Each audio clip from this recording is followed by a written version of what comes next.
Welcome to the Tom Style Show. Thank you very much for tuning in. Today we're going to talk about something, again, it's all about crypto. It's on the news. Chamath Palihapitiya. I love him. He's absolutely a genius. He's a genius in Silicon Valley. He worked at Facebook before, became a billionaire. He invested in Amazon, invested in Tesla, one of the early backers of Tesla. He has social capital. That's his venture capital firm. But now Chamath did not want to go very deep into this, but I know he knows this very well. In Silicon Valley and in the venture capital world, a lot of times you have seen some random company getting, okay, we're going to give you $100 million Series A fund. Okay, great. That means the company is valued $1 billion. All right, we're going to just take 10% of your company. So you automatically have an assumption, oh my God, they are going to create the next generation Web3, the DAO, the decentralized economy, the economy we're all going to live on. This is the future. The company's already valued $1 billion. The big name venture capitals already gave them $100 million. If it goes bust, they're going to lose their money. Of course, they don't want to lose their money. So, this is a great thing. Now, guess what? The next day or a couple of months later or at the same time, whenever the news comes out, they also have a token out. All right. Wow. So now I'm a common person. I get to invest in a token issued by a company that's already valued $1 billion. The founders are worth a few $100 million. Oh my God, that's a big deal. I gotta jump in immediately. And people got a bunch of these stimulus money. They got all kinds of things they're getting, and if they have a stable job, they have extra money saved up. If they have good businesses, they have extra money. If they recently sold their company, they've got a couple $1 million in hand. Okay, they went in, they bought these tokens. Now, guess what? The venture capital or some of these investors that initially gave the company the $100 million, they have a large stake in these tokens. As soon as it peaks, some of them got out. So they actually literally sold securities. Can you believe that? And this could be a big regulatory no-no. This is a big no-no. You cannot be selling securities that way. But they found a loophole around it. So okay, their money's tied. Their investment could be lost. But they actually got a bunch of money out. So is it actually a $100 million investment, or they might have taken out $200 million out of this? They might have profited out. And they're investing in a similar situation. They're teaching other founders how to create your own token. Decentralized economy, Web3. This is puzzling, and a lot of people are thinking, you know what, the regulators are going to catch up. But this is unfolding so fast, and the crypto is always, it just goes so fast. What happens is before the regulators even get to the bottom of it, or even just get to unfold any of these, there's going to be a panic in the market. The market panic is going to drive the price. And when the price goes down, a lot of these exchanges that are right now saying, oh, proof of reserve, that should be the new style. That should be the new way. Oh, we got enough proof. We have 1-to-1, this and that. Customer deposit have never touched it. Nothing to worry about. But a lot of the exchanges, if you look at it, were able to run this whole operation, pay all these engineers, take care of their operations and all of that, without taking a lot of venture capital money. Where did they get that? How are they able to run these? Some of it is definitely tied to their own currency, the own token that they issued. Some of it is speculation. A lot of them would have their market making side of the business, which is a conflict of interest, but there is very little regulation. There is no regulation in the Bahamas and all these places these guys operate, the Tether Corporation, the whole FTX Corporation and all these guys. So this is very concerning. This is very concerning how their solvency is going to look like when things keep unfolding. So I think that's why Sam Bankman-Fried, SBF, thought that CZ is not going to go after him, because it's not just a problem with the FTT token. It's the problem of the whole industry. It's the problem with the tokens issued by the exchanges. It's the problem with the stable coins. It's the problem with extreme fluctuation and speculation in this space. There are a lot of things that are there, and a lot of the exchanges are outside the jurisdiction of the United States. So they are operating from these tax havens and all those places. So that's one of the things, very important. I think people should listen to Chamath and his opinion on that. He didn't go very deep into it. I kind of unfolded a little bit on that, or put some light into it. But so that's one of the things he discussed. The other thing is interesting. He goes in a little bit extreme, whatever he says. So the other thing he mentioned is that you should have, if you're a startup, you should have at least 9 quarters of operating capital in hand. That, I think, you don't want to go by. He could be correct, and he has the data points for his social capital portfolio companies and all that. That, I think, but still, that you have to kind of be able to see whether it makes sense for your own company, what kind of operating capital you should have, whether you should go for safety or you should go for attack mode, things like that.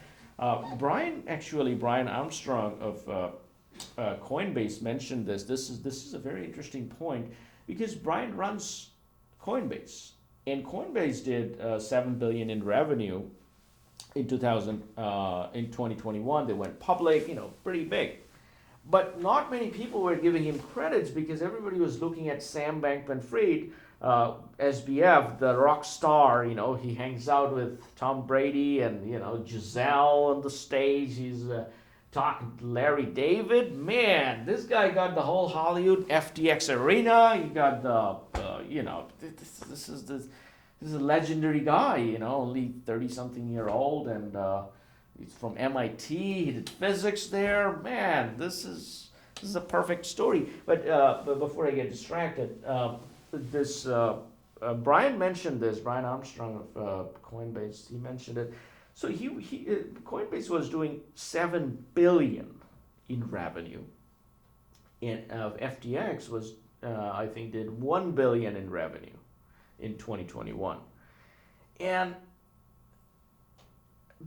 SBF Sam goes around and buys 9% of Robinhood. He bails out Voyager and a couple of these other crypto, BlockFi and all these guys. He's given out billions of dollars. He's making political donations, hundreds of millions of dollars. All these celebrities are next to him. They're putting their money into it. The employees. So this whole thing, the celebrity style of this crypto life that FTX was pioneering. And Brian was thinking, what are they doing? I'm an exchange. They're an exchange.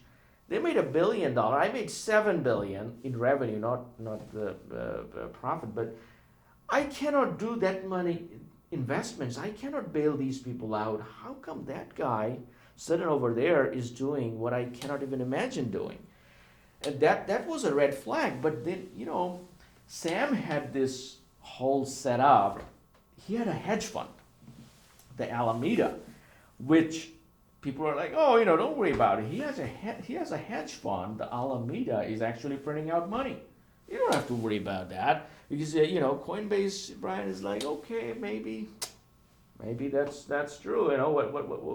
Maybe he has figured out an instrument to make money, to just print money from the Bahamas that we haven't figured out in the United States. Maybe his MIT education played a role there. That's okay, all good. But they didn't know he's actually tapping into the customer fund and more customer fund pouring in because he has this FTX arena. He has all kinds of things. Everybody's FTX, right? So, and the FTT token going up, up, up, up, up. And in his defense, Sam is like, it's only $50 today, but it could go $500. FTT could be $1,000.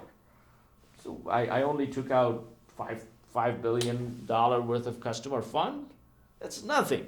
If it goes, if it goes a little high up, $5 billion is compensated immediately. So Alameda can make profit, unlimited profit. We don't have to worry about it. So that's what happens. He was people calling him the mini Madoff or the Bernie Madoff version of things, and and also people are calling this the Enron. I'm like,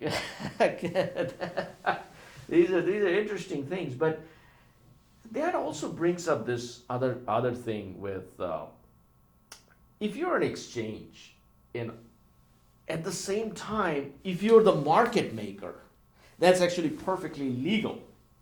Citadel has that. They are Citadel hedge fund, and then Citadel they have the securities that does the market making. I think a lot of your Robinhood and all these apps, the market maker is Citadel. I think it's Jane Street, a couple of those other guys. They're all market makers, and they are running also a hedge fund next to it, so they have the data. So that's perfectly legal. So people couldn't question. They were like, oh, okay, Sam is like the Citadel. He's the Ken Griffin. Now I distinctly remember. I do remember Ken Griffin. The billionaire owner of Citadel, and he's a big donor in the Republican Party. So people are like, oh wow, you're saying this about Ken Griffin. I respect him so much. He's just an incredibly smart guy, and he was very, very negative about the whole crypto thing. He was very negative. In the very last minute, I think in 2021 or something like that, Robinhood, or in late 2020 or later, somewhere around that, Robinhood went into the crypto market, and Citadel is the biggest market maker for Robinhood, or probably the only market maker for Robinhood. So Citadel is like, I'm not gonna lose out all these market making opportunity in the crypto world. So he had a change of heart. He was like, okay, I hire a bunch of people. I say, okay, crypto is the future. And I knew it in those interviews. He was saying these against his feeling, but he went with that because of the Robinhood's market making, and Sam kind of intelligently used this whole Citadel thing, the market making, the hedge fund. How can you run all these together? Plus the exchange and the Web3 and the crypto, and so it was a perfect storm. Plus the celebrity endorsement, so that it's a perfect storm. Now, a lot of the people were looking, what's going to happen? Oh, are we in a recession? Blah blah blah. This is always a big thing. The crypto market was, I think, 3 trillion or so. It's already at 800 billion or something now. What's going to happen is, and you're probably thinking, oh, the entire crypto is 800 billion. Not really. Out of that stable coin is probably 30-40%. And there's some garbage coins, all these probably a couple 100 billion or so. So the actual crypto market is actually pretty small now. So, and still has room to fall. Once it falls, I think this topic is going to disappear from people's head, but a lot of the people lose money.